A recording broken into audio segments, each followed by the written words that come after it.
SDGs Goal 1. End poverty in all its forms everywhere.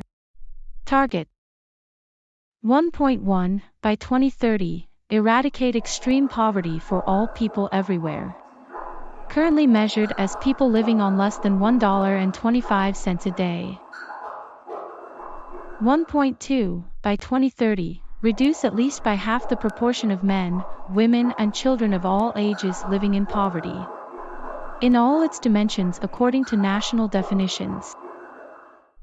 1.3. Implement nationally appropriate social protection systems and measures for all, including floors. And by 2030 achieve substantial coverage of the poor and the vulnerable. 1.4. By 2030, ensure that all men and women, in particular the poor and the vulnerable, have equal rights to economic resources, as well as access to basic services. Ownership and control over land and other forms of property, inheritance, natural resources, appropriate new technology and financial services, including microfinance. 1.5. By 2030, build the resilience of the poor and those in vulnerable situations, and reduce their exposure and vulnerability to climate-related extreme events and other economic, social, and environmental shocks and disasters. 1.a. Ensure significant mobilization of resources from a variety of sources, including through enhanced development cooperation, in order to provide adequate and predictable means for developing countries, in particular least developed countries, to implement programs and policies to end poverty in all its dimensions.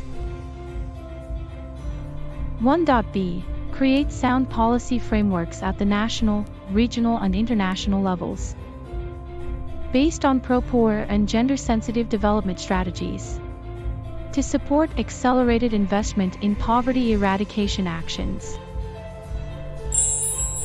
COVID-19 response. Developing countries are most at risk during, and in the aftermath, of the pandemic. Not only as a health crisis but as a devastating social and economic crisis over the months and years to come.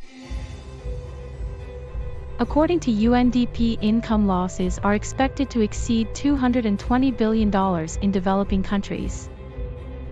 And an estimated 55% of the global population have no access to social protection. These losses will reverberate across societies, impacting education, human rights and, in the most severe cases, basic food security and nutrition.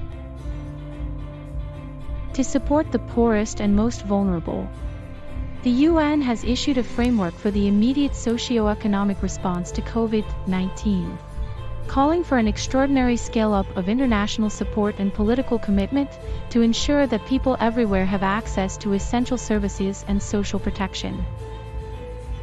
The UN COVID-19 Response and Recovery Fund aims to support specifically low- and middle-income countries, as well as vulnerable groups who are disproportionately bearing the socio-economic impacts of the pandemic. Women leaders convened by UN Deputy Secretary General Amina Mohammed have called for support for the UN Roadmap for Social and Economic Recovery and for fully funding of the UN Response and Recovery Fund.